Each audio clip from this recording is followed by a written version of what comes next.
You have now arrived at Stadium and Gale. Snap, the kick, it's been blocked again! Oh my! It's been blocked again! It's going to heave one, deep down the field. It's going to be to the goal line. It's going to be gone! It's a touchdown! And the Gators have won the game! Tyree Cleveland! Oh my! I can't believe what I just saw! Dropping back to throw. Thompson fires the ball over the middle. It's Dory! It's Dory! Got a touchdown! Dory's got a touchdown! Oh man! Dory's got a touchdown! Hands it off to Marvin. He comes back. Say goodbye.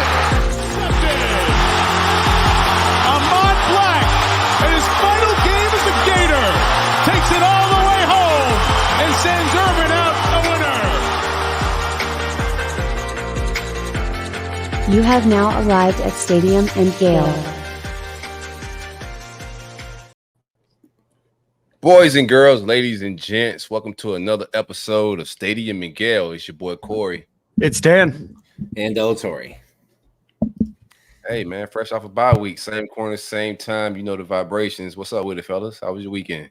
It's a great weekend, man. Went to the Bucks Eagles game. Ran into a couple Stadium and Gale listeners, so shout out to those folks for coming up Nice. and wondering why I was wearing Philadelphia stuff, the things you do for love.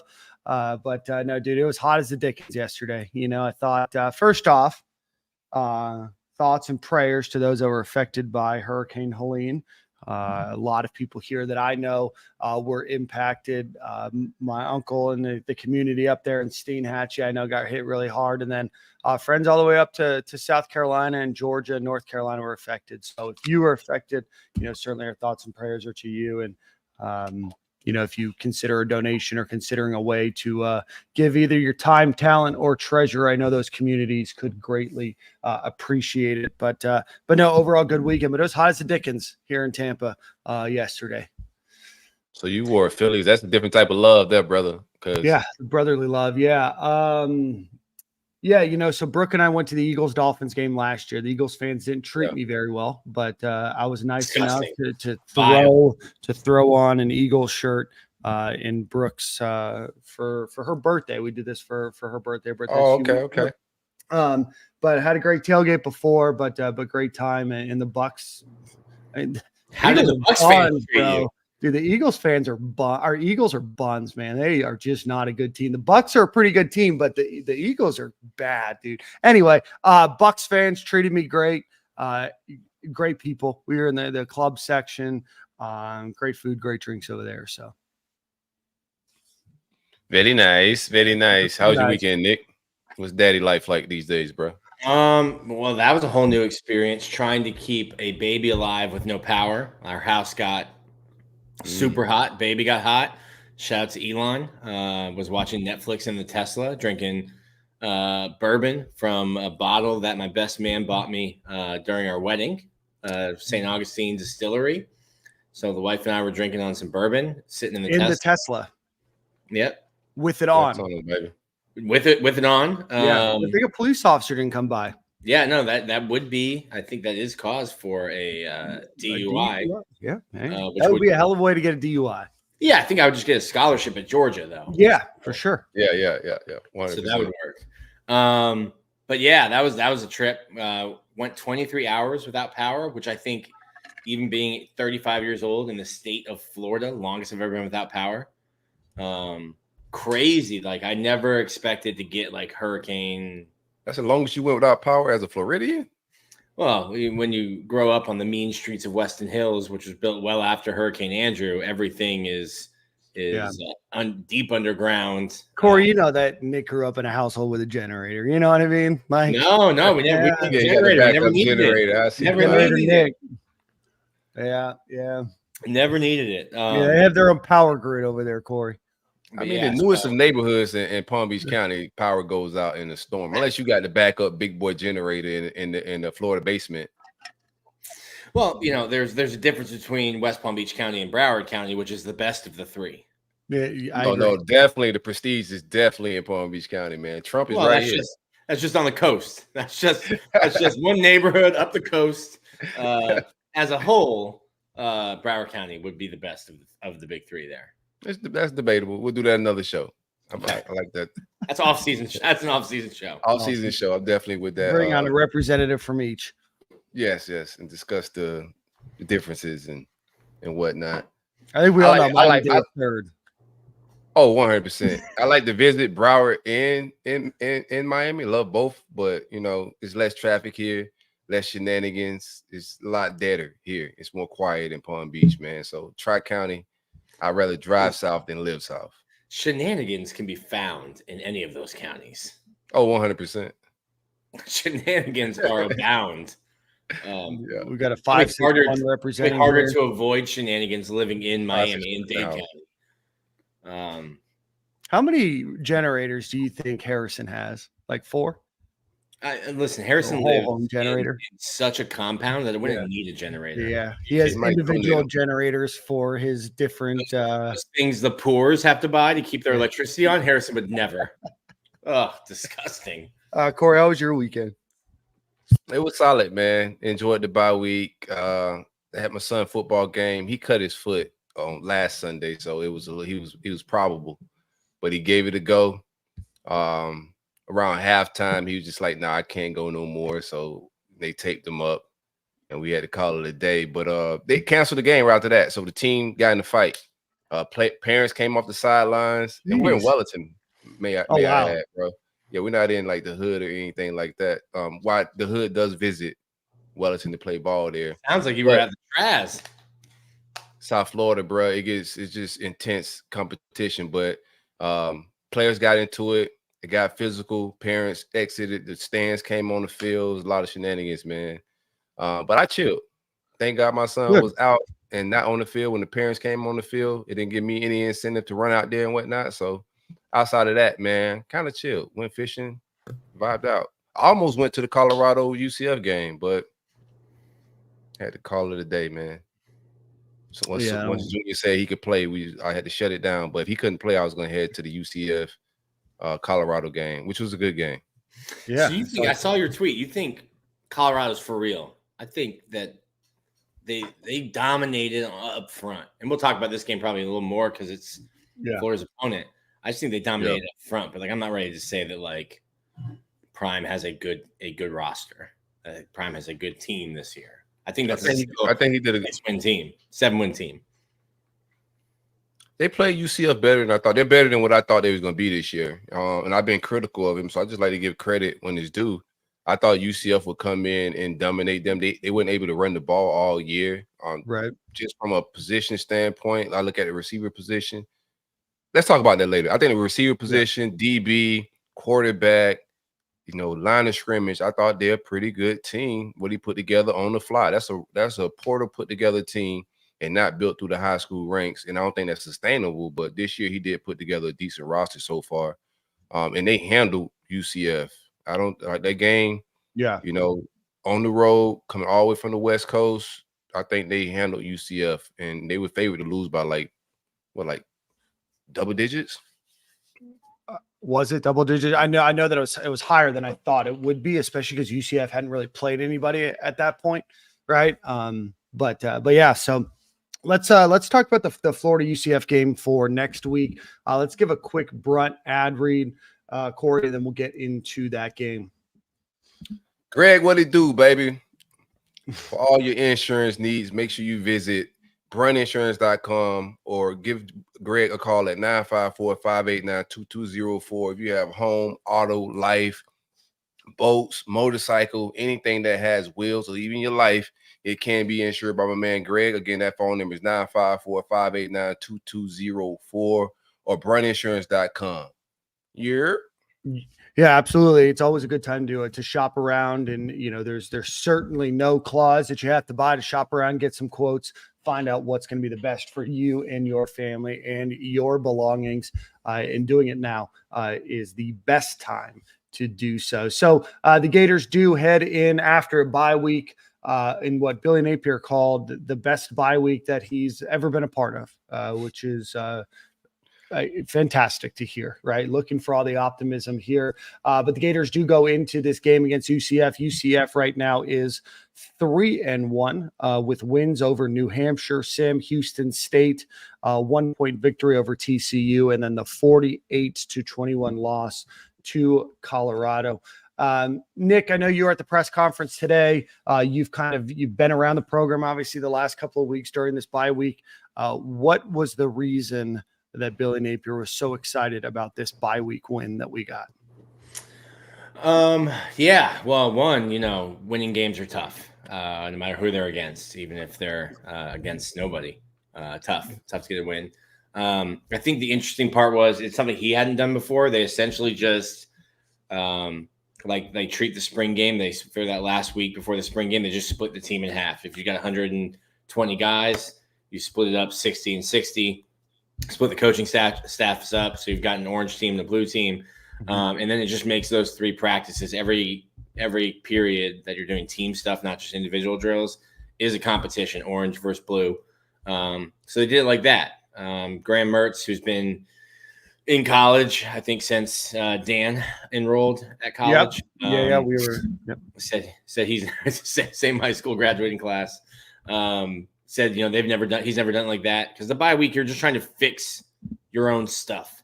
Like, you go through whatever you've put bad on film, you're trying to fix that, clean that up. And I think the difference this time is like, hey, we're going to, while trying to fix our own stuff, we need to continue competing. Like, we're not starting fast. We're not competing the way that we need to. We're not executing. So we need to continue making everything as competitive as possible. Does that mean they're going to run off 8 straight wins? No. But it's something that in 12 years of covering Florida, I hadn't heard a coach say that they had done that. So I thought that was interesting today. You got to change things up. I do want to give a quick shout out here. If you're watching on YouTube, please hit the like button, the subscribe button, hit the comments, hit the super chat. But one of my best friends in 4-year high school or college, dorm mate and then apartment mate, Ray here was letting us know he lives out in Denver, or near the Denver Boulder area. The spread was 14 in that Colorado UCF game. So Ray has become a Colorado fan because of Dion, season ticket holder over there. Hey, man, I don't blame you, Ray. I almost went to the game myself. Yeah, I was shocked. I don't want to get to it. We could continue the bye week vibes. Yeah. But other than that, I think the bye week is just a good time. You also need to get healthy. Right. Which Florida needs to.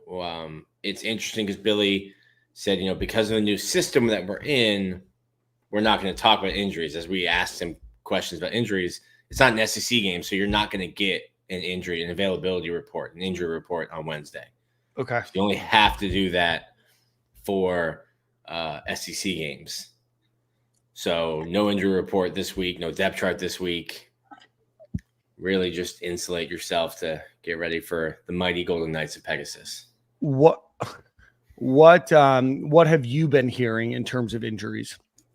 Obviously, that's going to be that's going to be my job the rest of the week. We kind of just took off last week, didn't expect a storm, just kind of coasted through a bye week, enjoyed it.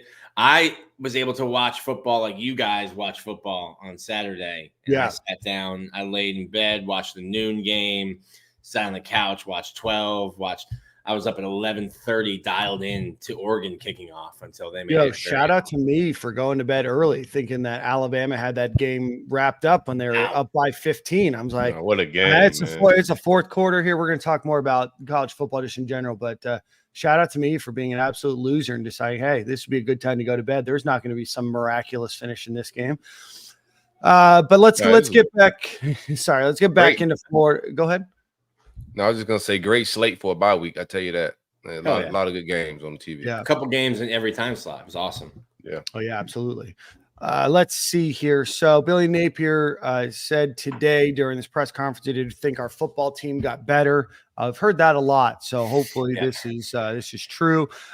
We've had 3 really good practices, Tuesday, Wednesday, Thursday. I think the staff and the players did a good job competing. I think they competed all 3 days. Were very competitive. That's a word salad. One of the better open dates I've been a part of. I think we're hopeful we improved in a lot of areas that we can help our team moving forward.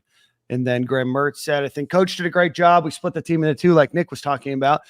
It was kind of like a spring game. So we had 2 teams. Every period was a competition. At the end of it was just for gassers. You run if you lose. But we ramped up competition. Guys are flying around making plays. That's what we needed. We needed to start fast each and every one of those practices because because you need to do a better job starting fast in the games.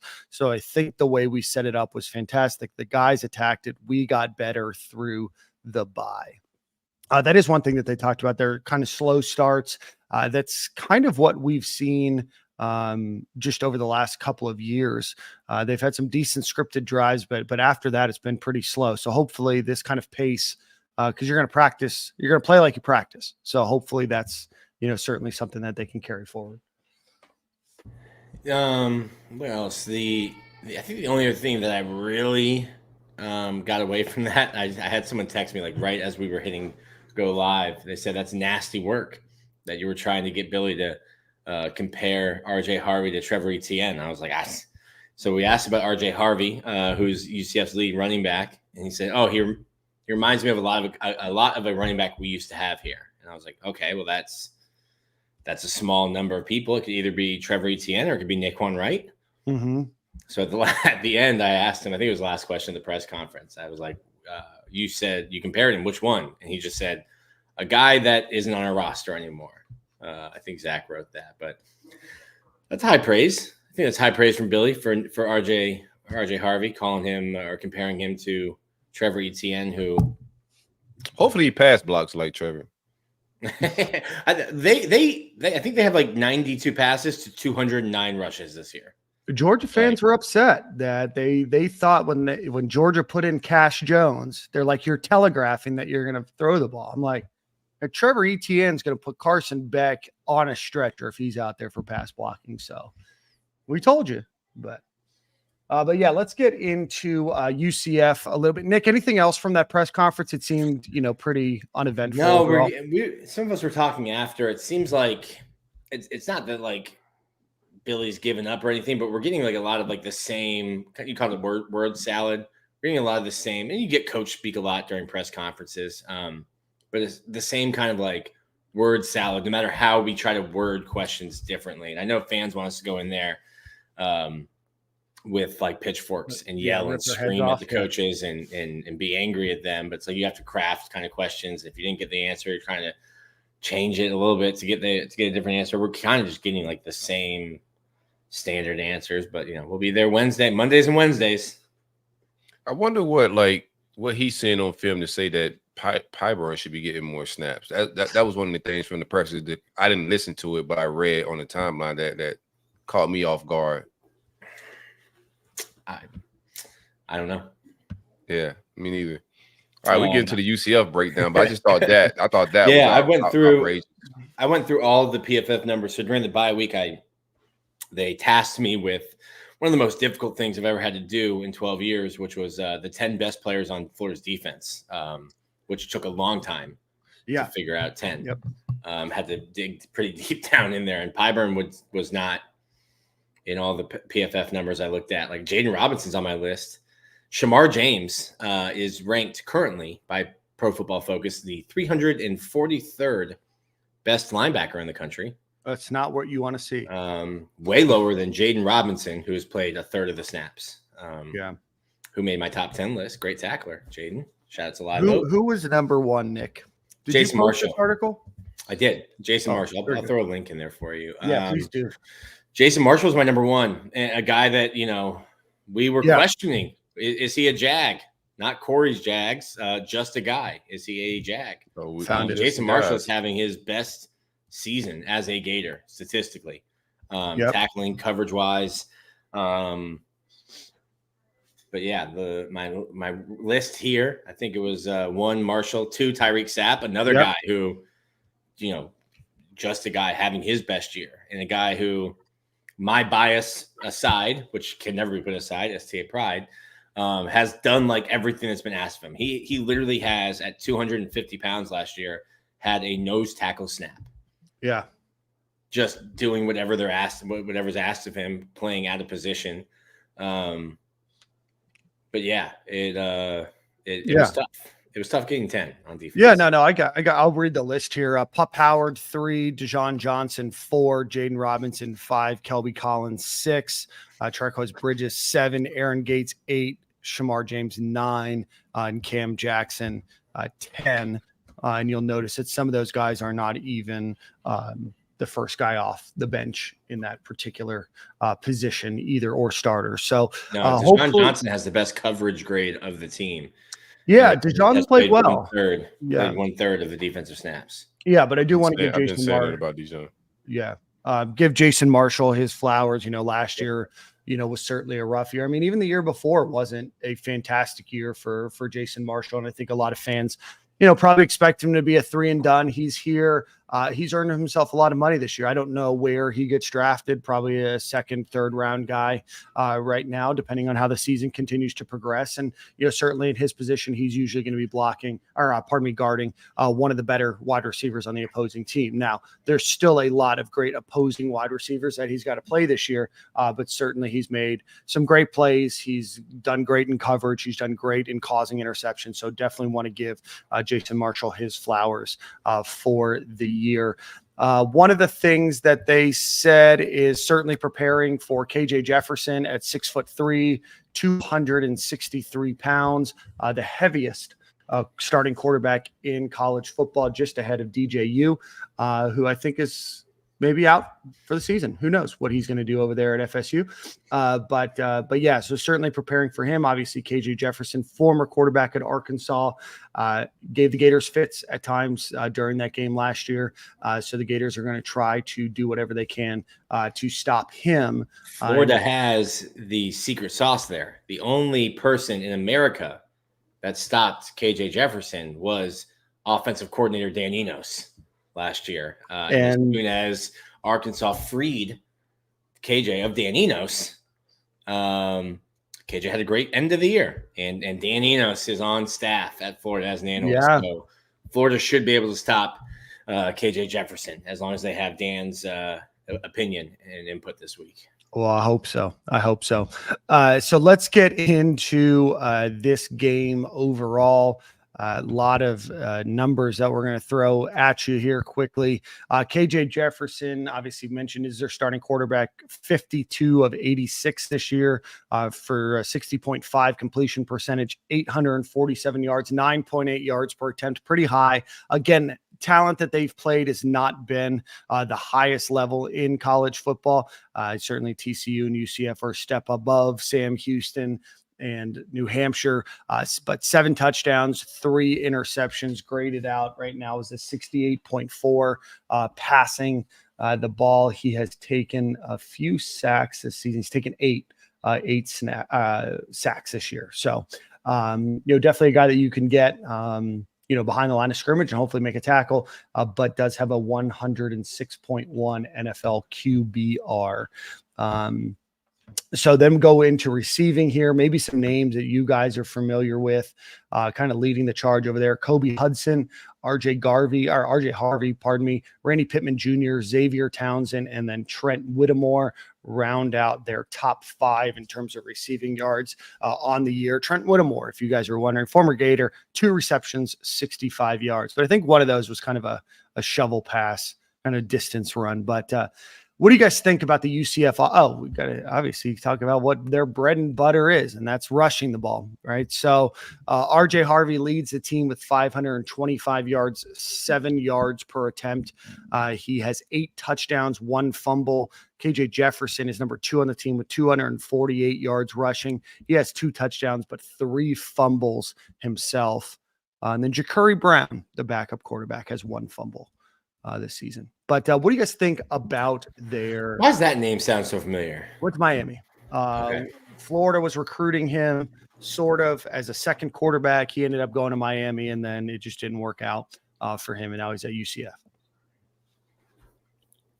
Word. But UCF's offense obviously stymied quite a bit against Colorado, scoring just 21 points in that game. But the rushing attack has been something that Florida has really struggled to contain this entire season. So how do you think that will match up in this game. Do you think that Florida stands a chance, the ability to limit the amount of yards that they have rushing? I have absolutely no confidence in Florida stopping UCF running the football. Having a guy like KJ Jefferson makes you line up 11 hats on 11 hats.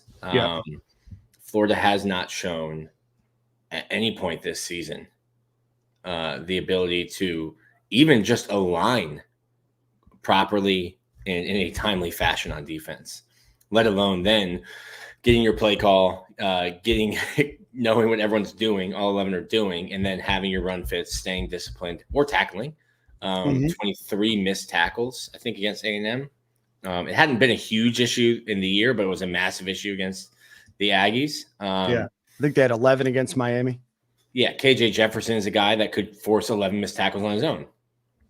Just a big guy to bring down. I have no confidence that Florida will stop UCF's rushing attack. I'm going to dig more into it this week, but I think UCF might have better lines of scrimmage than Florida does. Yeah. They are a heavy zone run team, 101 rushes out of the zone running, and then just 63 yards in through the gap. So definitely something to be aware of in zone is certainly something that Florida struggled with maintaining on defense, those outside zone runs. So certainly a matchup of UCF's strength and the Gators' weakness. Yeah, I don't think UCF is even that impressive in the trenches, to be honest with you. I haven't watched them play all year. Watching them play against Colorado, I just wasn't impressed with the line of scrimmage. I think you do have to get some penetration at the line of scrimmage and not let KJ get going. Once that big guy gets going in the open field, he's tough to bring down. We know that from last year. So I think the defensive line for us to win this game, it's going to penetration at the defensive tackle position is just going to be key. I'm with Nick. I don't have a lot of faith in that. But this is a good measuring stick for our entire program in its totality. You watch Dion and Colorado go into UCF on the road, and the way they was able to slow that run game down just was impressive for considering they're Colorado. That's not a powerhouse football program. And I thought that Gus Malzahn, that's what he makes his bread at, running the ball. But that's a team that if you can stop the run, slow the run down, stifle that run game a little bit, you get up 2 scores. They're not the best at passing the ball. And they struggled once Colorado got up a couple scores. They were dead in the water trying to catch up because they got to run the ball for that offense to go. And once they got away and had to pass the ball to keep pace with Colorado, it was lights out for them. But yeah, I don't know if we're going to stop the run, man. And I don't know if we can get into a track meet like Colorado did. I don't trust our tackling. We'll see. Our defensive tackles are going to have to play. And they also go tempo, which helps their run out. And if we get a guy like Desmond Watson caught on the field and they're going tempo, that's another thing that frustrated me. Watching those 2 programs go tempo whenever they got any type of momentum, not just no huddle. No huddle is nothing. If you're not lining up and going right away, you're not creating an advantage for yourself. So on the tempo is going to be a problem as well for us, getting lined up, substituting all that stuff and getting guys off the field. We get caught with the wrong guys on the field. So it's going to be a tough task, man. You got to do the old Lane Kiffin fake an injury. I'm not mad at that, bro. I'm not mad at that, man. I know they say it's Bush League, but yeah. The gamesmanship, it's gamesmanship. Less Bush. More brush. More brush. I'll be honest with you, Nick. When I look at the end of the season, I will never care about another team's gamemanship. So me neither. Gamesmanship doesn't win you or lose you games. So strangely enough, UCF doesn't rank. Pardon me, guys. UCF doesn't rank very high in terms of their run blocking by their offensive line. They do have what seem to be some pretty strong wide receivers when it comes to run blocking in terms of the way that they grade out, but certainly pass blocking. Nick, I know that you were talking about the trenches. Their pass blocking ranks are all above 80 for their starters. So, I guess 1 is slightly below, 2 are slightly below, but for most of their starters and most of their backups, they're well into the 80s when it comes to pass blocking. They've only allowed 6 sacks all year, 8 hits, just 7 hurries. So 21 total pressures. Again, you have to look at the talent and who they played, but also, still you still have to block 65 snaps a game. Yeah, it's definitely some of that, but it's also like I go back to Billy's first year, and I think I said last week, or I said at some point, like, I don't know if Florida's offensive line has ever been good. I think you had Osiris Torrance, who was obviously very good. Mm-hmm. You also had a freak in Anthony Richardson, who was very hard to tackle or sack. And I think a mobile quarterback like Anthony Richardson or like KJ Jefferson masks or helps that those pass blocking numbers that PFF puts out. So I think that's probably some of it. They also do a lot of RPO stuff, which gets the ball out quickly. Yep. You don't have to. You just have to stay alive for a second and a half in front of a guy, and you're going to get a win. On the film review in an RPO situation. Another thing that Colorado did, they put Travis Hunter on the island and loaded the box for versus that run, which is something I think we should mimic as well. I don't know if they watched the game. It was a bye week and they was doing split team spring game vibes, but hopefully they watched the game and did some film. You put Jason Marshall on the island. I was getting a bunch of texts that Cormani was in Orlando and Jason Marshall or Jason Stallions told us today that he was down there in the stands scouting, a little scouting trip. A bunch of Florida's DBs were down there. And then I had people tell me today too, Corey, they were like, shouldn't the whole team be together watching the game? I'm like, no, you can't even see the secondary on a live screen. Like they're going to watch all 22 cut-ups. I mean, they could also have like a life, right? They have a week off. No. Like it's a quick jaunt down to Orlando. They probably got some friends. They most assuredly have friends that are there at the game. It's okay. Not everything has to be married 100% of your time in a theater watching the game live to take notes. I mean, I think that's the key to like stopping their run game though, is putting Jason Marshall on the island, loading the box and making them win with your arm. You can't let KJ Jefferson just run wild in the swamp. You got to load the box, make them beat your DBs, which I think is a strength of the team, strength of the defense at this point. Defensive line is underwhelming. Linebackers are okay at this point, what we've seen on film, but I think the secondary is probably our strength. The cornerbacks is probably our strength. I'm not even gonna say safeties, but the cornerbacks is probably the strength of the team. Put those guys on the island, see what they can do, and make KJ Jefferson make tough throws one-on-one.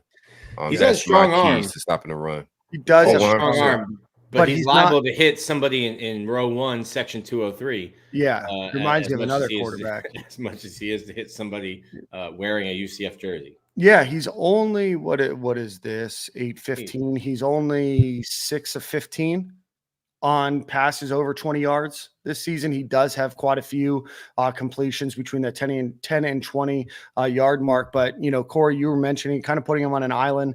Obviously we haven't seen much out of the Gators defense this year when it comes to blitzing and really getting after the quarterback and causing havoc or wreaking havoc. But when he is blitzed, his completion percentage is down 13% over when he's not blitzed. So, I mean, those are, huge differences. And that's what can really make a, big difference in this game is being able to get after him. We haven't seen them do that this year. So there's no reason for me to believe that they will, but you like to think that could be, what separates this game. Because it should not be a game talent-wise that Florida has now flipped from being a 2.5-point favorite to now a 2.5-point home underdog in this game from a talent perspective. That's just bettor's money coming in. Like when the lines open, like if you go to I think we used to look at Vegas Insiders, Dan. But it would show a bunch. Yeah, when I looked at Vegas Insiders, it was like a pick 'em. Yeah, but it's not just like money coming in. It's not just a balance. It is about how can they attract the opposing team to bet more? But we also don't know what the amount of money that's come in, or the number of bets that are coming in, or, there can be a lot that decide these numbers. It's not necessarily just that Vegas thinks that the Gators are a 2.5-point underdog. It's an attractive number to be able to try to draw bets on both sides. So there's a little bit more that goes into it. I'm not disagreeing with you, Nick, just trying to throw some things out there because not everybody is doing sports betting. And so that's where we're at. Obviously, not a great game against Colorado for UCF. KJ Jefferson goes 20 of 35 for 284 yards, 2 interceptions, 2 touchdowns. QBR of just a 24.9, not what you want to see.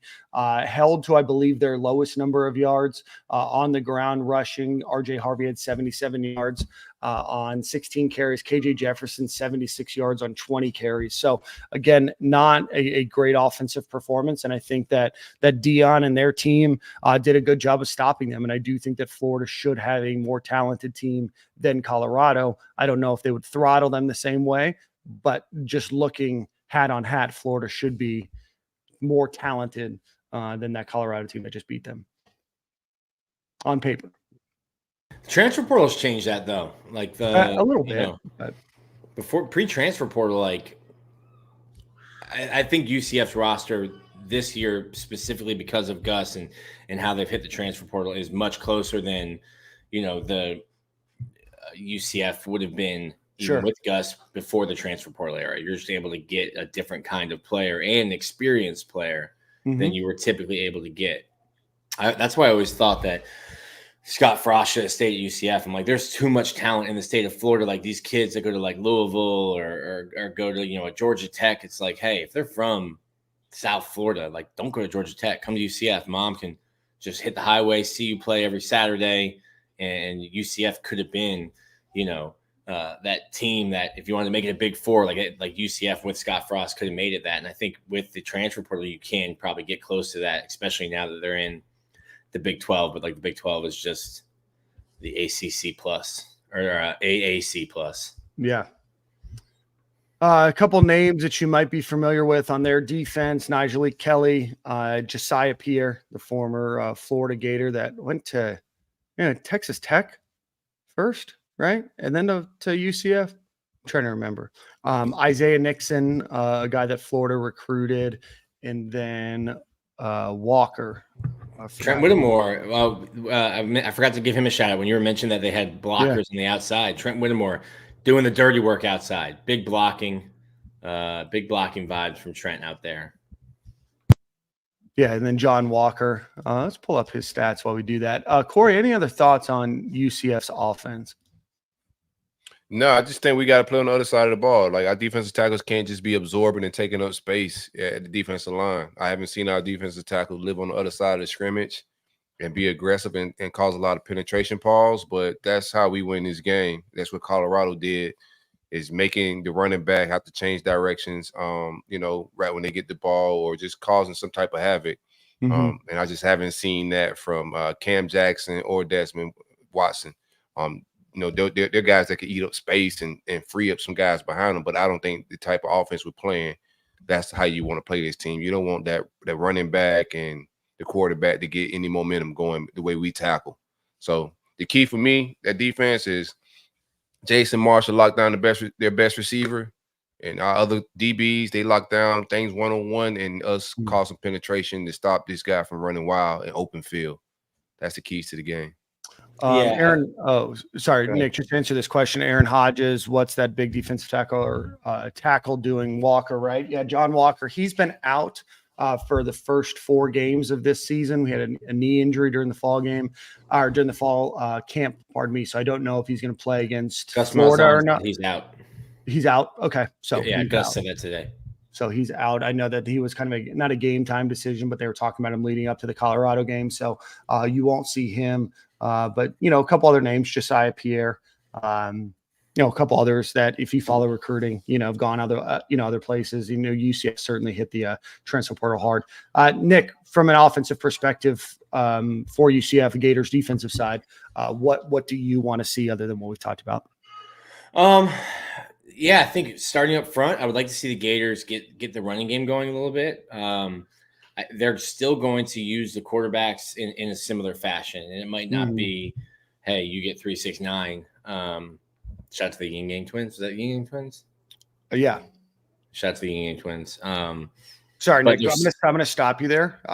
You're on offense, bro. Yeah. You're talking about offense. I thought you were offense versus the Gators defense. No, that's fine. You can use that quote again. I'll use it. I'll rewind it.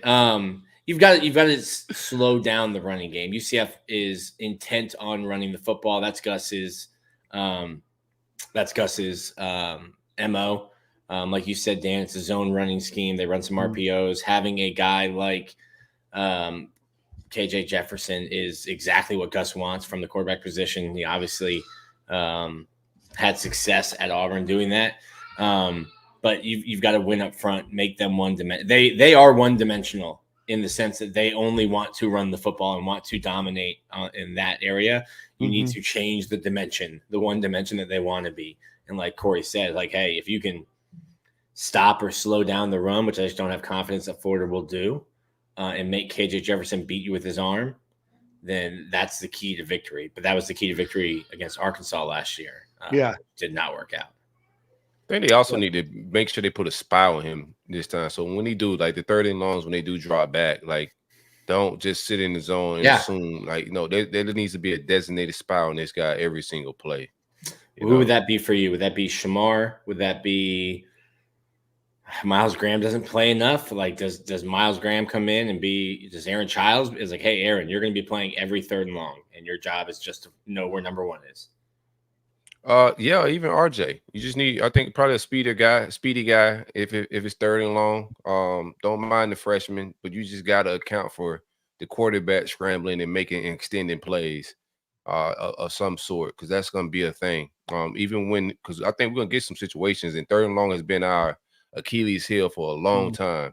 So on these 3rd and longs, they need somebody to be spying him play for play.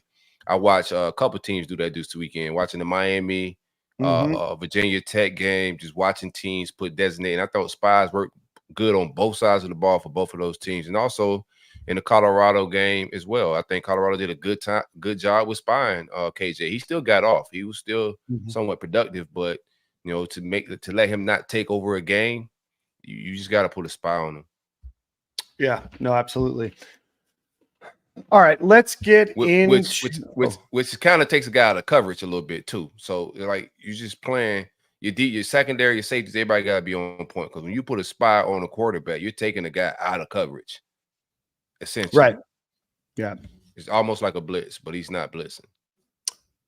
Q Lee said he's not going to watch another Gator game and refuses to buy any merchandise. If you change your mind, if you change your mind, please go visit our friends over at Alumni Hall. You can go visit them in Gainesville or at alumnihall.com. They have all of your Gator merchandise, from t-shirts to polos to golf accessories to anything that you might need for a tailgate. Today is the last day where you can get 20% off of your order if you use promo code Stadium and Gale at checkout. If you're listening on the podcast tomorrow, it's going to be October. It's no longer going to be working. 20% off today. Q Lee, you're going to want to wear Gator stuff in the future. So Q Lee's just talking. Like Q Lee will be tuned in. Q Lee will be back next week with some thoughts on the Gators game against UCF, no doubt. But again, alumnihall.com. Go use promo code Stadium and Gale, get 20% off of your order. It's free money. You're going to buy stuff anyway. It's almost my favorite time of the year. It's the holiday season quickly approaching. It's about time to get your Christmas presents, your Hanukkah presents, birthday presents, whatever it might be for that Gator fan in your life. alumnihall.com. Defensive side of the ball. Let's see what we've got here with UCF on the defensive side of the ball. They are led by Nigel Kelly, Ricky Barber, Keyshawn Hudson. Nope. Ethan Barr, Nigel Kelly, and Mac Williams. Ethan Barr has really struggled. He's their linebacker. Their Deshaun Pace linebacker. Both of those guys in the linebacker core just not grading out well this season. Ethan Barr is probably your biggest liability there. He's also played the most number of snaps for him. He has a 28.9 on tackling. He missed 9 tackles so far this season. UCF has missed 35 tackles this season. So I'd like to hear that kind of stuff. Overall, the team has 4 total sacks, 15 hurries. So they're not getting after the quarterback either. And that's against some, pretty minor league type competition. So with that being said, Nick, give us your thoughts on UCF's defense. It looked like they had a lot of, almost like Florida last year, like had a lot of hurries and pressures, and they're just not getting the tackles in the backfield. They have When I was looking at 37 it, hurries on the season, Yeah. so just under 10 a game. yeah, like they're getting there. They're just not finishing, which I mean, that's the happens most important happens to part, the best of right? us. Yeah. Well, not you, not you. I mean, you know what I mean? 10 months ago, you know what I mean? Corey, you watched the game against Colorado. I'm sure you were flipping on to some other games as well, but what were your thoughts on UCF's defense? Man, they had a lot of time to throw the ball. They started off hot. They Yeah. got an interception that first drive. So, they started. I thought they were aggressive in that first drive. I was surprised that Colorado's been struggling to run the ball all season. So while like the defensive line is just suspect, but our offensive line is suspect as well. But the fact that they couldn't affect the passer and they couldn't stop the run versus Colorado was more red flags for UCF. But I don't know how that bodes for us with our offensive lines. It's probably the weakness of our team. But there's nothing about this UCF team that thoroughly impresses me. I'm just going to be honest. This is a team that shouldn't beat us in the swamp. It just shows how where we're at as a program, that it's even a game, and that we're like, that we may get upset in our own building. I don't even know if it's an upset, that we may lose in our own building versus directional school in our own state. But the team is just not that impressive. I think they're good for who UCF is, but they're not a team that should beat the Florida football program at any point in time. Wasn't impressed thoroughly by that defense. I think they're okay. I think the secondary plays decent. Colorado wide receivers is just next level, so I don't want to compare and get too overzealous with my takes on that secondary. But I wasn't overly impressed with nothing on the defensive side of the ball. I'm gonna be honest with you. I think they're okay. Yeah, all of the numbers that they have are just okay. They do miss a lot of tackles. They don't seem to grade out well, according to Pro Football Focus, in terms of the way that they do things from a pass rush perspective or a run defense perspective. From a coverage report, let's see what we've got here. Zari Alexander, the linebacker over there, XE''REE, Zari is what I'm going with. He kind of leads the team. Let's see. Antoine Jackson, he has allowed 221 yards. Brandon Adams has allowed 229 yards. He seems like the guy that you're going to want to go after. Braden Marshall is a guy that's let up a lot of yards as well. So despite the fact that they've let up a lot of yards, their pass defense has been relatively good when it comes to receptions to targets and the percentage of receptions to total targets. So again, looking at the competition, probably not great. Let's pull up this we'll pull up the Colorado game, but overall the defense I think is just okay at UCF, and especially when you look at playing TCU and then playing Colorado, their their defense as a whole went down substantially. If you take out that New Hampshire game, they have averaged a 71.9, a 63.1, and 69.6 on defense this season. So just not great scores from a defensive side of the ball. And they got torched early. They had to come back. It was a crazy comeback at TCU to win, but that defense got torched early. Offensively, I need to see Florida, run the football a little bit. Just you don't have to run the ball for 200 yards, but like be effective running the football. Going back to my Yin Yang twins, I don't know that it'll be 3-6-9, but like talking to Graham Mertz, and it made a lot of sense. It was like Graham's like getting two drives in a row, let me kind of get into the rhythm and the flow of the game. Whereas against A&M, when it was every other series, it's kind of like, I don't know when I'm going to get back in, especially that A&M game. They had like 12, 15 offensive plays in the first half because the defense was playing so well. So they'll have some sort of package like that where it's, every 2 series, every 3 series for Graham, and then DJ will come in. I think it's still important to get DJ those reps. But yeah, I need to see Florida run the ball effectively. Want to see the offensive line continue to improve, to play better. And then pass, like you said, the UCF's pass defense isn't great. They've got some athletes, but they should not be able to out-athlete you. No. If you have, an Aiden Mizell, Marcus Banks, Chim Dike, Elijah Badger, Banks, Marcus Burke. You should have more athletes than UCF, especially out there on the edges. You should have better lines of scrimmage. I just don't know that you do. Yeah, you should. Yeah. Go ahead. Yeah, I think most importantly, they gotta just spread the ball, spread UCF out and get vertical more than anything. We just play in a box sometimes. So I know Colorado has better wide receivers and they could go vertical, but our wide receivers are not slouch at all. We got some guys that can make plays, but it's the sideways and the bubble screen stuff, which is cool. You want to extend this. Sometimes it's an easy handoff. That's not, at the running back. I get it, but all that sideways play is not gonna, loosen that defense up. I thought what Colorado did a good job of was going vertical early. That first drive, they did a lot of what we did or what we do.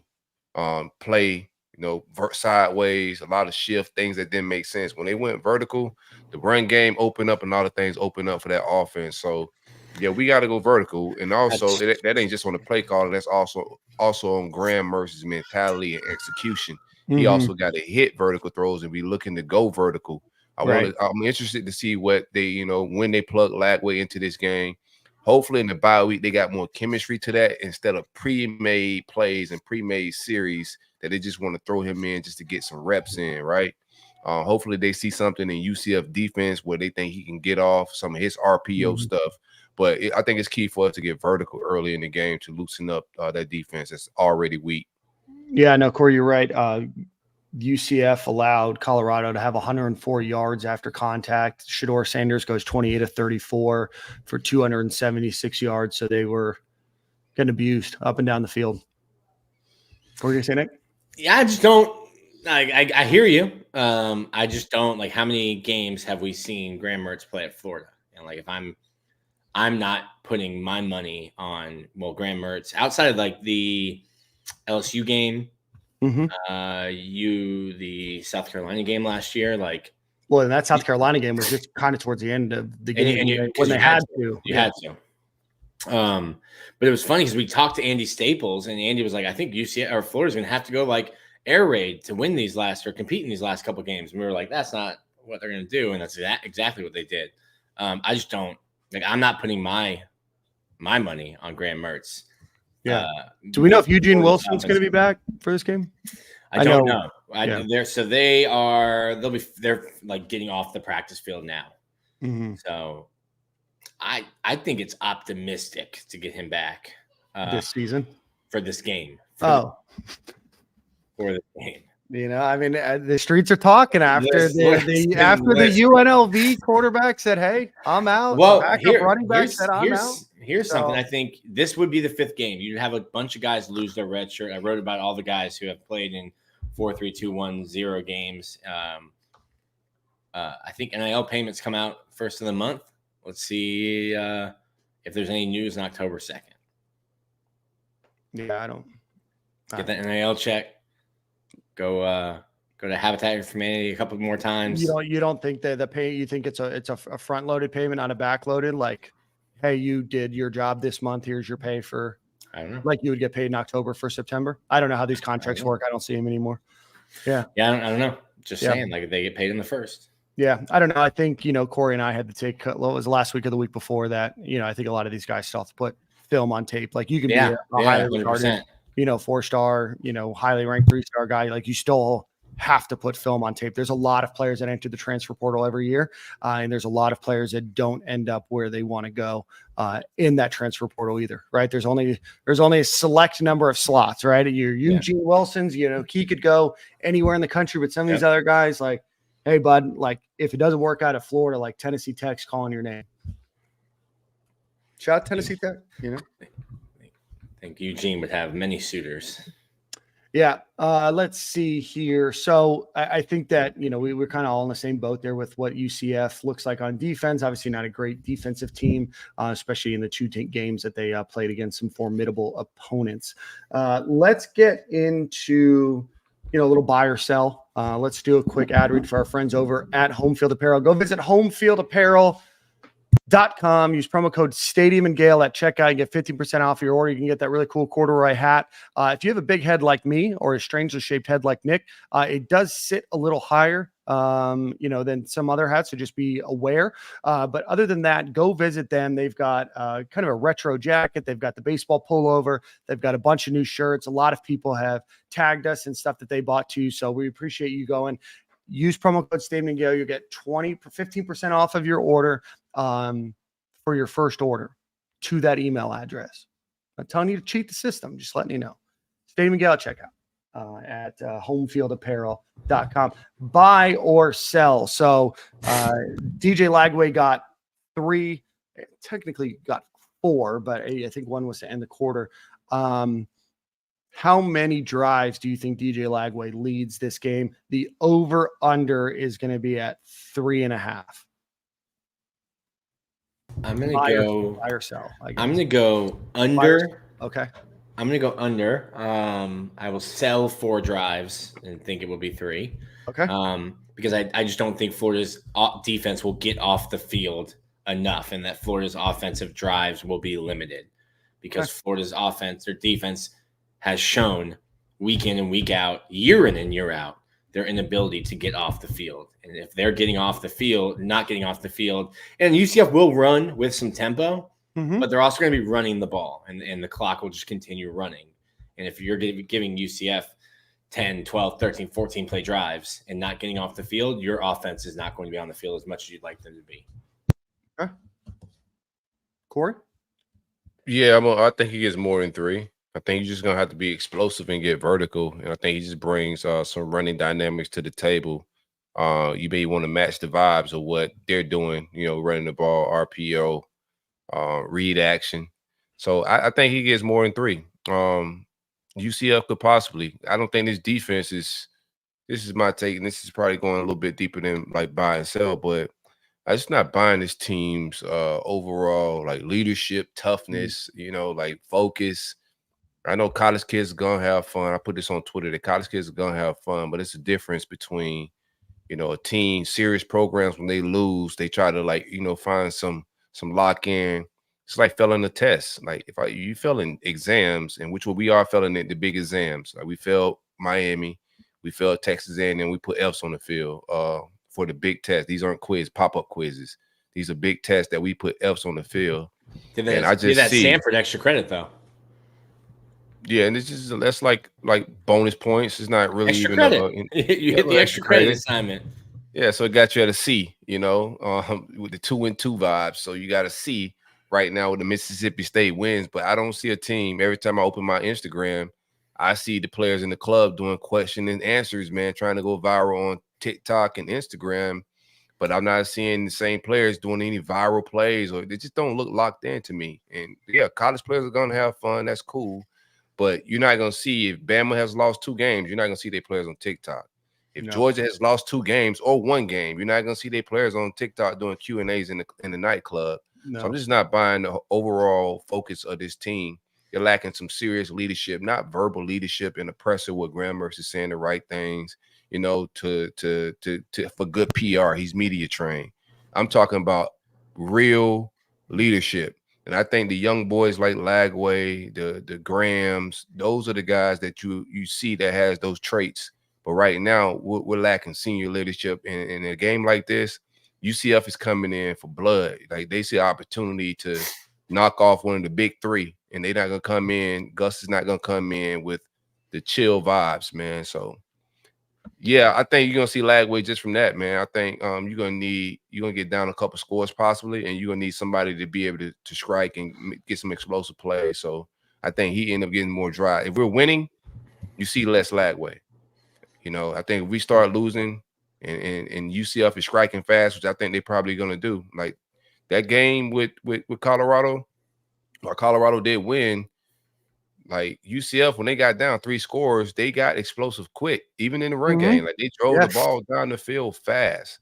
So like Nick is saying that they're gonna run the ball, but the running don't mean it's gonna be 5 yards in the cloud of dust, 3 yards in the cloud of dust. No, they get explosive in the run game, so it could get ugly if we're not tackling. Yeah, they have multiple guys averaging more than 7 yards a carry. So, no, you're exactly right. Florida's had a bunch of explosives in the run game. Their defense has allowed some for 10 plus, but they really haven't allowed too many 20 plus yard, huge running plays this season.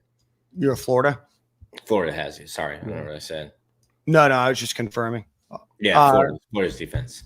I forgot what I was going to say. Go ahead. It was something. Oh, Alabama. Well, Graham Mertz had an autograph signing last weekend in Jacksonville, Dan's favorite city. That's the NIL portion of it. But also, speaking real quick about that Alabama mindset, Ryan Williams is an absolute murderer. Bro, kill everybody. Did you see what he did on his Instagram? Yeah, the Michael Vick. Changed his picture to Michael Vick after beating listen, this kid. I love to see it. You know what I mean? This kid. Two of the better catches I've ever seen. Sheesh. You know, somebody make in the same game. I mean, two of the better catches you're ever going to see a wide receiver make, but just in the same game with so much on the line too, right? That's 75. That's how you go viral. You go viral. You go viral making plays, you know, splitting defenders, making run into each other, and then you go do the Michael Vick profile picture. That's how you go viral. You don't be in the nightclub doing Q&As with the cuties, man. Like, hey, you just got dusted. That's fun though. It is fun. It is fun. You would like your team also loser vibes. Different kinds of fun. I didn't know what you meant, but I remember seeing that on Instagram now. Doing Q&As with the cuties. Like, what is going on, man? These are trench monsters. Y'all supposed to be y'all getting pushed around on the field, right? Putting your big diamond chain on, going in the club, doing Q&As, man. Have fun and all that, but you're here to win, bruh. And the moment you start losing, like, where your focus at, dog? Like, we're here to get, like, you're here Vivid to Nightclub. win football That's games, man. All right. Shout out to Vivid Nightclub. Shout out to Vivid. Passing yards, total Gators right now averaging 288.3. That's obviously with a huge Samford game in there. So we're going to put the over under the Gators pass for 250 yards combined. Yeah, I'm buying it. They'll pass for more than 250. They're going to have to. I mean, my goodness. I'm going to go under, but sell that. Like, if KJ Jefferson's throwing for 250, you got issues. Massive. I thought issues. you said us. You saying him throwing for 250? Nick, we got to turn your hearing aid up. My bad. Yeah, let me clean that out. You need to get one of those. We need to get one of those wax candle sponsors, you know, that do your ear wax. Yeah, Florida throws for more than 250. Yes. Okay, cool. Very good. I was kind of surprised by your answer. Gators run. So right now the Gators are averaging 145.8 yards. Rushing the ball, that's tied for 84th in the country right now. Will the Gators eclipse 145.8 yards? Yeah, I think UCF just going to dictate the pace, and they're going to have to. I don't think, like, Billy Napier has never dictated the pace of any game we've watched, you know. And I think UCF is going to force our hand. We're going to have to go get some stats, and we're going to get probably more snaps than we wanted to just from that standpoint. I think they're going to get explosive on us, and we're going to have to, like, run the ball. I think we eclipse that. I don't want my take to be too long. Yeah. Nick? Doesn't mean we win, but. So wait, that's 180? No, 145.8. So that would be you would have the Gators at 200. Yeah, 395.8 yards. Under. Okay. Go under just because the math, to make the math work in my head, I have to go under on that. Sell that. Okay. Defense. Do the Gators allow more than 400 yards? Yes. No, 350 yards. Again, yes. Gators allow 350. Yeah, I think so. Yeah, brother. yeah, brother. I was on 400. I was over 4. You took the number down. We're staying where we are. Man, in the club doing Q&As, man. I don't think they're about to stop a Bro. nosebleed. Shout out! That's my boy owns that club, so I was texting him. I was like, "Yo, we just gave Vivid a shout out for you." Not not a good shout out. No, it's good for him. Yeah, great for him. Great for him. All right. Let's see. Right now, the spread is 2.5 points. Who do you have winning this game? Corey? Oh man, UCF. I can't find it in me to say UCF is gonna win this game. They're not a good football team, man. We have more talent, and even with Billy Napier sleepwalking, we should be able to beat this team. But we'll see how it all plays out. But I got us winning. We'll see how it all plays out. Nick? What do you got, Dan? I've got UF winning barely. The Lee Corso, or whatever he says. Poor guy. I came in thinking I picked Florida to win all 4 games this year, so I'm 2-2. Much worse than I was last year this time. Yeah. I said in the summer I thought I was going to talk myself into picking UCF. You did. And I had talked myself. I think I am going to pick UCF. You're going to pick UCF. Okay. Stand up I business, like bro. when we disagree so that somebody can dance on the other's grave. You know what I mean? Okay. And that's just what gets the show going. People don't I want to hear honestly- it. Like, yeah, the Gators are going to score a lot, have a lot of yards, stop them on defense, and the Gators are going to win every game. We're practical people. I mean, we want his ass out of here. You know what I mean? Well, I'm gonna play both sides of the fence because I would professionally I would rather not start a coaching search on October 5th. And I think if Florida loses, to UCF, like we have to have a press conference with Scott Strickland announcing Billy Napier's fire on Sunday. Like you can't lose to UCF. I would rather not. Like I've done plenty of coaching searches, fine doing them. Normally they start in November. Yeah. And you're not going through an entire season. I see what Corey's doing over there. It's a perfect segue. Praying his downfall to make sure that they don't get in to make sure they don't get into the playoff. But like also like you can't lose this game. No, I mean, yeah, it's one of those things that obviously optically looks terrible. UCF's going to annoy the hell out of every Gator fan on Twitter until what? Do they play next year, or is it? I know that it's kind of staggered. They do not play next year. You substitute USF for UCF on next year's schedule. I've been watching USF play. Alex Golish is off my list. We're going to talk about some names and coaches that are off my list now. All right. Well, that takes us to the end of Buy or Sell. Appreciate everybody. Stay tuned for next week where we will probably not revisit those, but they're in this notebook here. Maybe we'll revisit them some other time. QLE asked me about what I'll say 1 possession game. I think we win by like maybe 4 points. I would say. I think it comes down to the final drive. UCF drives, try to like take the lead. A field goal won't do it, and they just can't get into the end zone. The crowd wins the game, not Billy. I love that. Love that. All right, let's talk a little coaching carousel. Before we do that, go visit our friends Game Time Sidekicks. Got a great cup here. Corey, you and I are rocking the same cup today. So go visit GametimeSidekicks.com. Great people that run the company. Great products. Ship fast. Fantastic for a Gator fan in your life. But they also have a bunch of other schools that you can go take a look at as well. Great products. Would compare them to anything that's best in the market. That's double or even triple the price sometimes. So go visit them. GametimeSidekicks.com. Use promo code Stadium15. You will get 15% off of your order. And I guarantee if you ordered by today, I can't personally guarantee this. So like, don't hold my feet to the fire. You'll probably be able to get it before game time on Saturday. So again, GametimeSidekicks.com, promo code Stadium15. All right, guys, a lot of things happened this week in college football that may make or break some individuals' thoughts on coaching searches. Obviously, the big one, Lane Kiffin, his team looks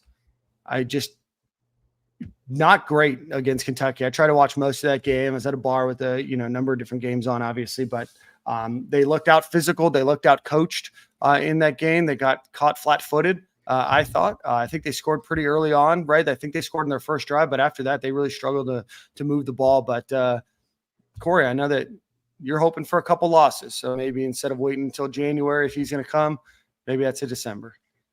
Yeah, they're not gonna be. I said this last week. I wanted to see them get into SEC play. That first 4 games was just cake games. And Kentucky defense is real. Just to keep it a bean. Like Mark Stoops is putting out a legit outfit on that defense each and every week, man. What he did to Georgia, how he stifled them, and he came right back to Lane Kiffin. I don't think the highest of things about Jackson Dart, but it was surprising to see that offense not be able to get off. And Ole Miss isn't as good. I don't think they're as good as people thought. Heading into, I know they made a lot of transfer portal acquisitions, but those teams, like, it just depends, man. And like, I think Cam Ward is carrying Miami better than most people think, right? I think they're gonna have a similar fall off to what Florida State had, just when that quarterback play diminishes. But I think a lot of these transfer portal teams, when you go heavy with so many starters, why it's like, great on paper, they're not great teams. And I think that's what you got at Ole Miss. I think they could possibly lose this weekend to South Carolina. And then you got Georgia. I'm already chalked that off as an L for them, and possibly LSU. Rest of that schedule was cake, but I think they could get 3 losses, and that's still, a decent season. I don't think that's 9-3 could get them in. Could. Depending on how many SEC teams. I think it depends on what the rest of college football looks like at that point. I think that would be tough, and I think that they would sneak in as the last team, and you'd have to root for some chaos at that point. Because what would their wins be, right, to get in over maybe another 9-3 team? Those are the tough games on their schedule, right? The schedule's already weak. Yeah. So they wouldn't have they lose the games that I just said. What would be their tough wins if you're like trying to figure out who gets in and who doesn't?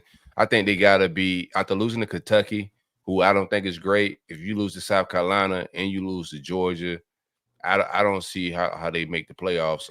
And that's just me. Because right now their wins. Sorry, Nick, to cut you off. Their wins are against Furman, Middle Tennessee State, Wake Forest, and Georgia Southern. So Corey's saying maybe a loss to South Carolina this weekend. They play LSU the weekend after that, and then they play Oklahoma.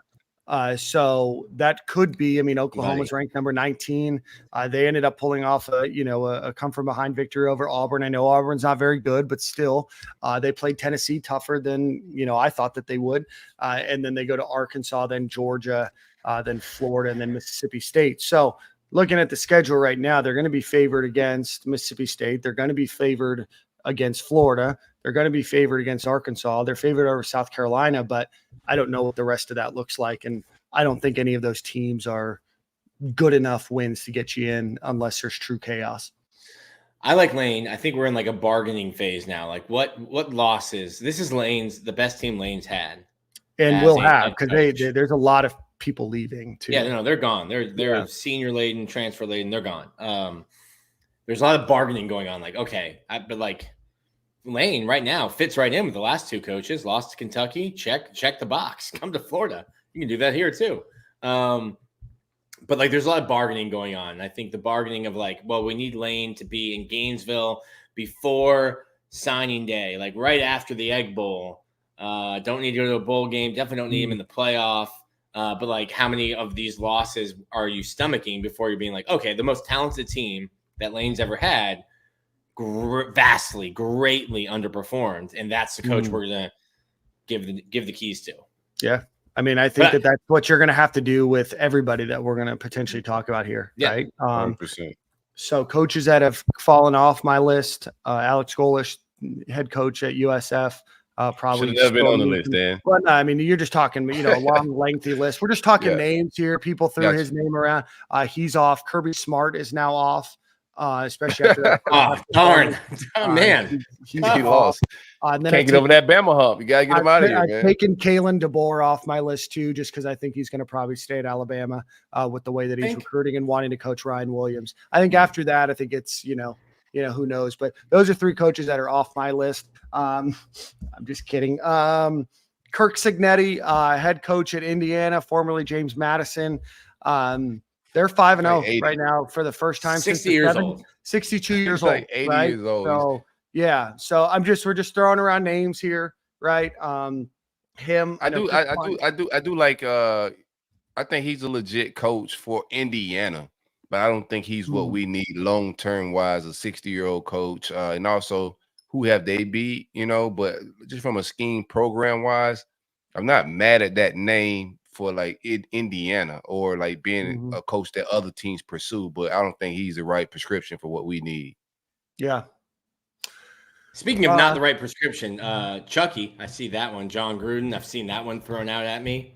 No, he can't make it. No. Yeah, I've seen the emails. Yeah. Yeah, the emails. No, I've seen the emails. I wasn't aware of his work, man, with the emails and everything, man. Yeah. He's an older Morgan Wallen. Currently Kerwin Bell. The NFL. Kerwin Bell is not going to come to Florida, and fans would be absolutely livid if Kerwin Bell, who is struggling at Western Carolina right now, that's fine. I mean, if Kerwin Bell wasn't a former Florida Gator quarterback, nobody would ever throw his name around there. Not trying to diminish the thought, Q, but if Florida hired the head coach of Western Carolina, who is now under 500 in his time at Western Carolina, Viking hat time. Q would be calling for his. Q would have the Viking hat on midway through year 2. Yeah. Chris Kleiman, Kansas State. That's a name that people have kind of thrown around.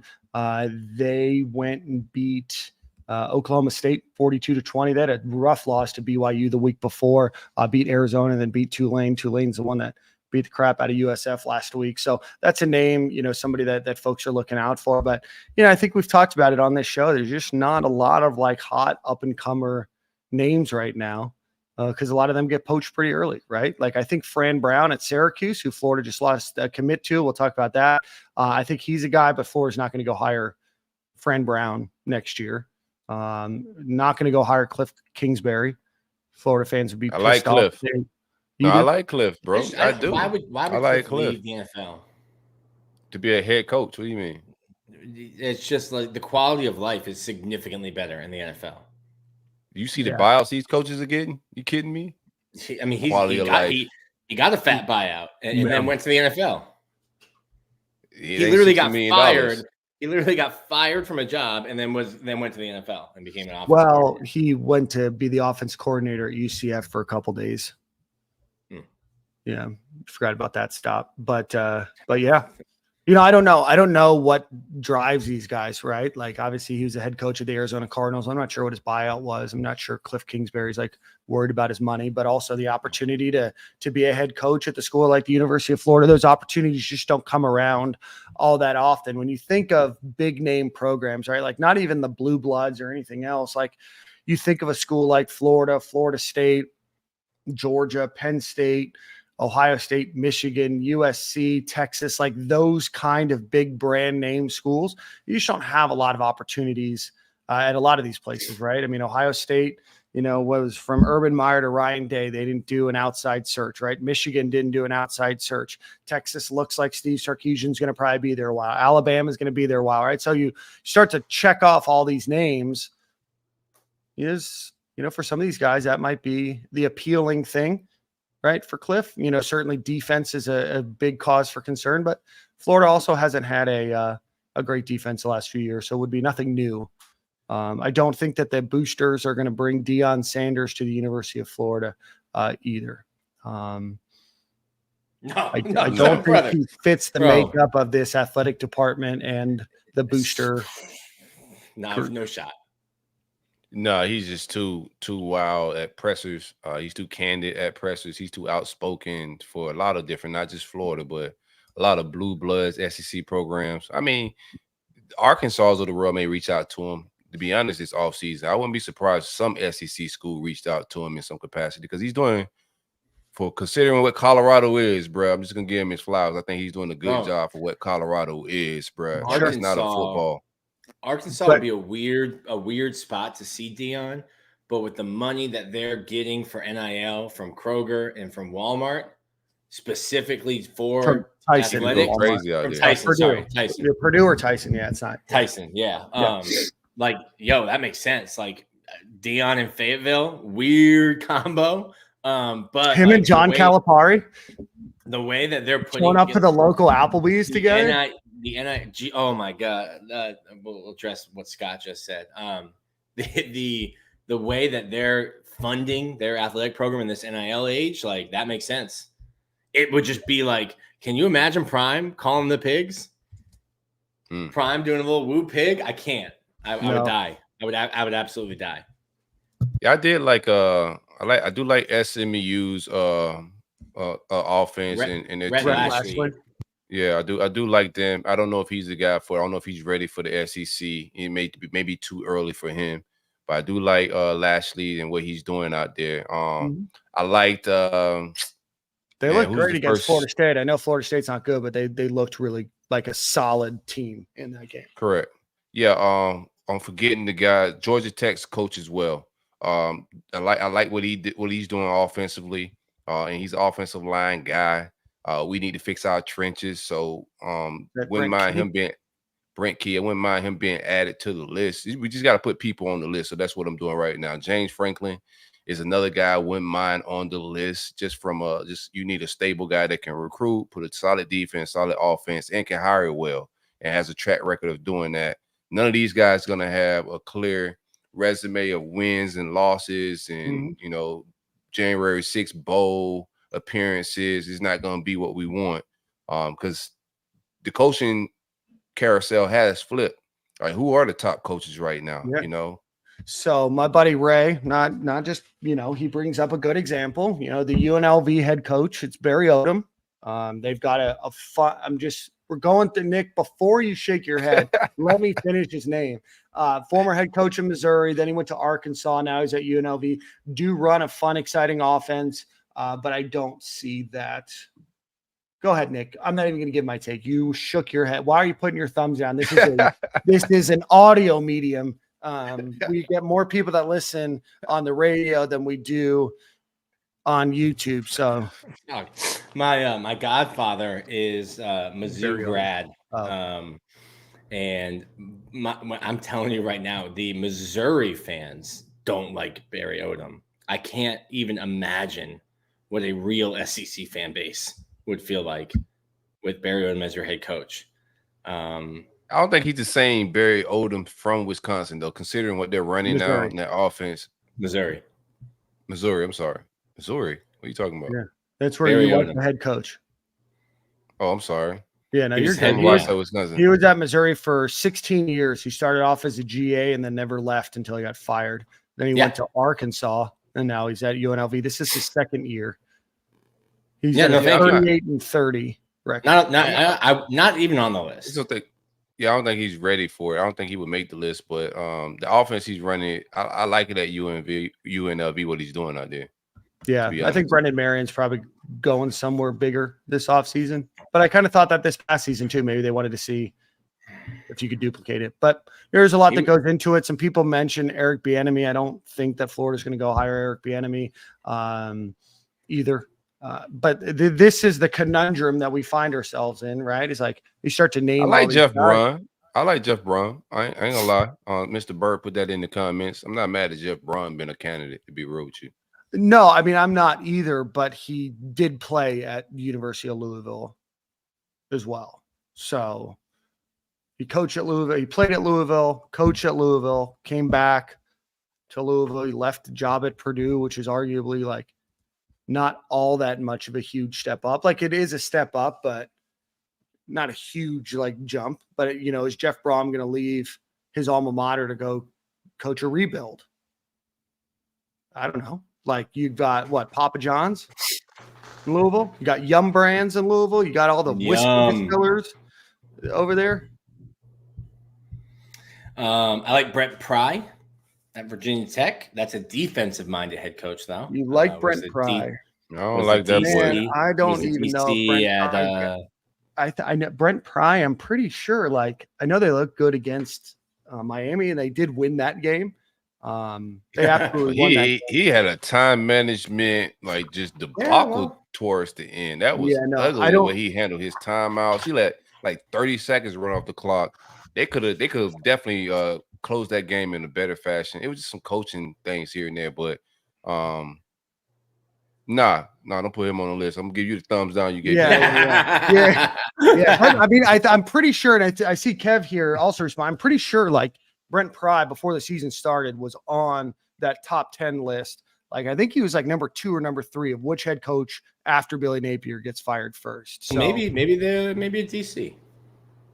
Maybe DC. Jamie Chadwell. Can I get my double thumb down again? Around? Yeah, Quick, I think they're still undefeated. But yeah, I mean, you start to run through this, right? Lane Kiffin, James Franklin, kind of all of those names that you hear. But there's not that up and comer that Florida likes to go get. So either they'll create an up and comer and give somebody a huge step up, or they'll pony up some dollars. But this is what's frustrating me, because when we naming all these names, we're just like, eh.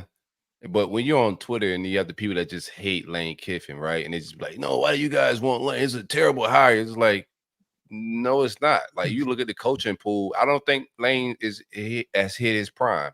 A lot of these coaches on the list, I don't think has hit their prime, but I think Lane's getting close to his prime. I think with the right resources and the right job around him and him being able to make certain hires, he could hit his prime at the right program. It just gets a little iffy with Lane because, and I want to see how it plays out if he starts losing that Ole Miss. He'll crash out. We've seen him crash out at so many stops when the L's start to come.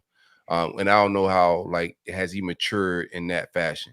I want to see, has he got over that hump? Because if Lane was on really his P's and Q's with PR and off the field stuff, I thought he would have got the Bama job, to be real with you. But he's just not. Nobody trusts him with the intangibles of coaching. You just don't know what you may get from him in that aspect. Not just the Twitter shenanigans, but just overall. You know, we've seen how he left Tennessee. We've seen how he left the Raiders. Like, everywhere it's been iffy. And now he's trolling about possibly leaving Ole Miss and then taking L's. Like, it's cool to troll like that if you're winning, but if you start trolling like that and then you're actually losing, the fan base could turn on you quick. I want to just see how he react to a lot of what's going on.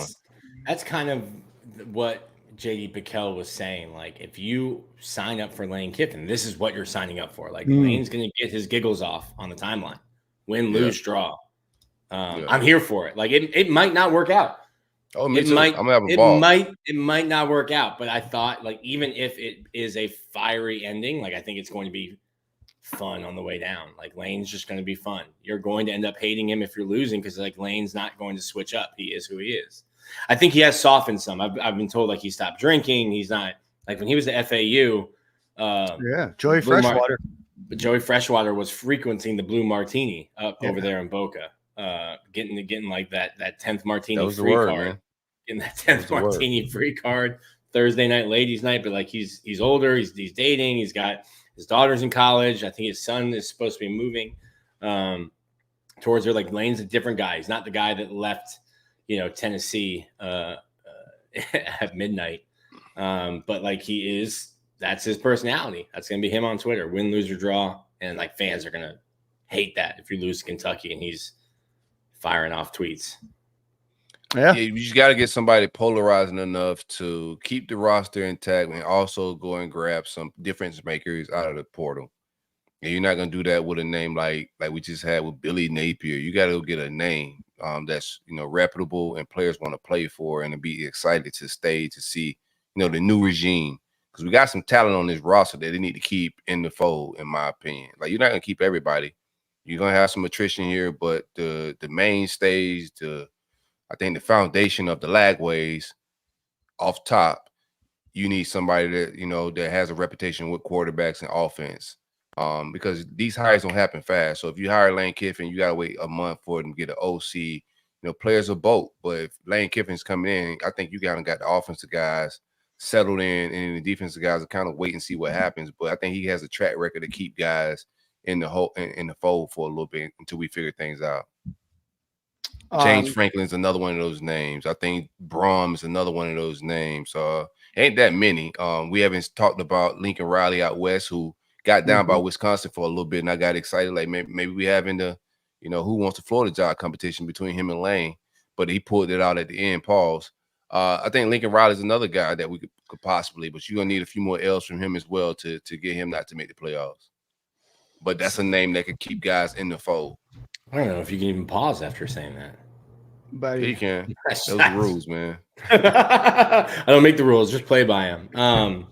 Yeah, that'd be interesting when I talk to somebody out there, because I had heard that, like, maybe the president AD don't like him, and the person who I talked to that covers them said, like, that would be news to him. So Whatever it's going to be, I think you've seen the young up-and-comer coach, like Dan said, like there are exciting names. Like, yes, Urban Meyer was up and coming, but he was also waxing teams at Utah for years before he came to Florida. Yeah, and I mean, he did pretty well at Bowling Green, and obviously he was innovative, right? And I mean, he also had Alex Smith too, so like that certainly helped, right? But I mean, Utah is obviously not the Utah they are now, then, but certainly still kind of an up and comer. But who is that guy that Florida could go get? I don't know what that answer is right now. Used to be Matt Campbell. He's been at Iowa State a long time. PJ Fleck at Minnesota. They've not, really done all that much. Kurt Signetti. I mean, again, is he apparently 112? What? Kurt's 112. Oh, in football age. So we'll see. I don't think that Brian Flores is going to come. I don't think that Marquand Manuel is going to come. I don't think that Rand Carthon's going to leave coaching or being the general manager of the Tennessee Titans to come to Florida. So Denzel Washington from Remember the Titans is not coming to Florida either. So we will see. We will keep an update. Shout out to Coach Herman Boone. That's right. Boom. Got his 6 plays, baby. At least got Herman Boone now. Good word. Billy Boone. Let's see. Pete Rose passed away, Nick. Yep. Rest in peace to the Hit King. They should have let Pete in, man, before he died, bro. He cheated. He didn't cheat. He just bet. Yeah, whatever. Brian Johnson. I don't think Brian Johnson is going to come back to be the head coach at the University of Florida either. So keep throwing the names out there, but we'll see. Right now, Florida has a head coach for today. Who knows? Maybe October's the changing of the season. We all agree that if we lose this weekend, Billy's out. We all agree with you there, Rod Smith. Yeah. Oh, yeah. And rest in peace to Kevin Mutombo, too. Still remember his commercial, not today. Died young, man. In his 50s, bro. Yeah, brain cancer, man. Cancer sucks. Shane Beamer, no. Harbaugh's brother, Jim Harbaugh. I don't think John or Jim Harbaugh are going to come coach the University of Florida. Jim has a show clause with the NCAA. Oh, yes. I forgot he's a cheater. Would not be able to coach for 3 years. Forgot that he's a cheater. Marcus Freeman, maybe. Yeah, I don't know if Marcus Freeman's looking to leave Notre Dame after being given the shot to take over after Brian Kelly left. So, no, right. Brian Johnson would definitely take the job. He's not getting it because he's not qualified. I agree, but I also don't think his intention right now is to go back into college football, just in general. So let's see here. I think that takes us to the end of the show. If you're watching, hit the like button, hit the subscribe button. Make sure you share and tag all your friends and all of that. Dolphins are playing right now, Nick. Yeah. Score update. We're losing. I think it's 0-0. Waiting to go watch the game. We got the chats talking about lithium mines in North Carolina. So I think we have reached the end of the show here. Yeah. That would be a Patreon show for that conspiracy, man. Yeah. Mike Gundy, another name. I think Mike Gundy has done a fantastic job getting himself raises by having his agent introduce himself in every potential coaching search that's out there. John Gruden, we talked about. Barry Odom is OC. We talked about Gus Malzahn. I don't think Gator fans would be very happy. Dan Quinn.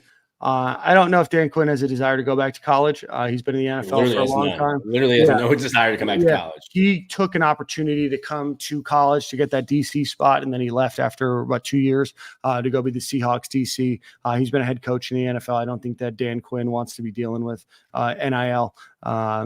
So I just, there's just not a lot of names, and it's not going to be Dion. I'm just like, I don't know how many different ways I can tell you. Like, we can yell and scream and shout his name. Like, it's not going to be Deion Sanders. Yeah, it's not. I think I'll take Deion over like 80% of the names we threw out there. Do I tell you that, man? And I don't want Deion, but I would the school out west is going to have a job opening. It looks like Mike Buddy, Norvell might. Hell no, they ain't going nowhere. Buddy, they are $60 so payout, poor. bro. They have to stay in the ACC. They're not. They're not firing anybody anytime soon. You got No, they might make some coaching changes. They're not firing Mike Norvell. I mean, if they Hopefully go they keep the whole 1-11, but God bless him. Who y'all guys got before we get out of here? Who you guys got for the Heisman? My guy, what's his name? Gentry out in Boise State. My dog is hooping. I like hooping.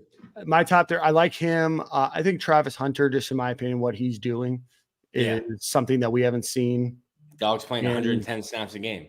Yeah, I think he's crazy. He's sat out like before this game. I think he's sat out like 30 plays the entire season. That's crazy. It's nuts. I mean, he had an unbelievable read on an interception. I think him, and then I think that Jalen Milroe is probably number in your top three right now just because of the win.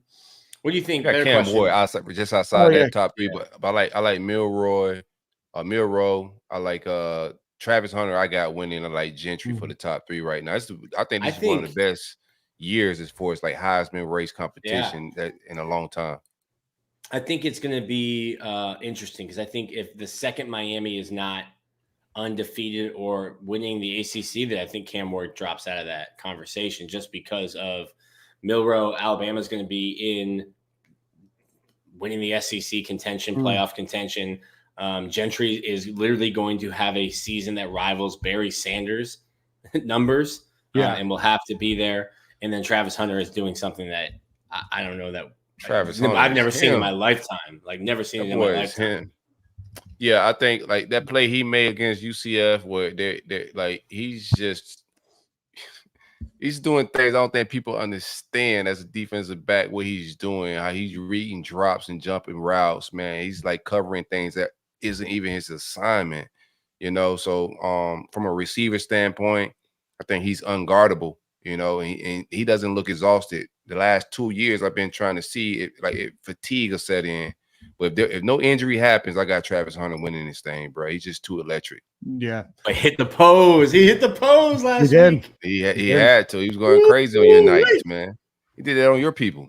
I love the swag. But yeah, if you're not familiar, the Boise State running back, I don't think he's going to win just for a variety of reasons. Yeah, but I mean, right a now lot of it is how good your team is, right? Like, people fall out once they start losing. I just said that about Cam Ward, but like the numbers he's putting up and the competition he'll have, I think he'll keep putting those numbers up. And if you put up Barry Sanders running back numbers, he's going crazy to be considered. I think he has a legit shot at winning. I got him as like 1B right behind Travis Hunter. I think he'd go either way right now. Yeah. He's on pace for like 2,300 rushing yards. Yeah, 845 yards on 82 carries, 13 touchdowns. Yeah, he's going absolute bananas out there. Averaging 10 a carry. I think Cam Ward, once they get that loss, I think he just becomes Shedeur at that point. Like if he's in it, why is Shedeur not in it? I think Shedeur is playing decent football as well. At least it's exciting. A lot of exciting names, big brands. There's no like clear front runner right now. There's no like person that like deserves like the Lifetime Achievement Award like Eric Crouch got. So I'm excited to see what can happen. And right, like you said, Nick, like one loss or a couple losses could really change things up with, with Gentry or with Cam Ward, or what if Alabama, what if Jalen Milroe has a bad game?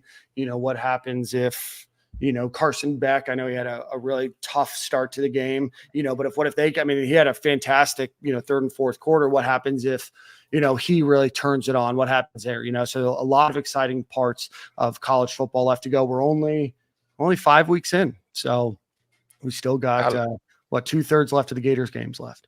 I love the way DeBoer, how you say his last name? Yeah, DeBoer. DeBoer, I love the way his development of Jalen Milroe. Like he looks like a different quarterback this year as well. So yeah, he's got a ton of confidence too. Yeah, 100%. But that was an exciting game. But all right, guys, well, we'll see you at the same corner, same time next week. Appreciate you guys all for watching. Maybe it was the firing.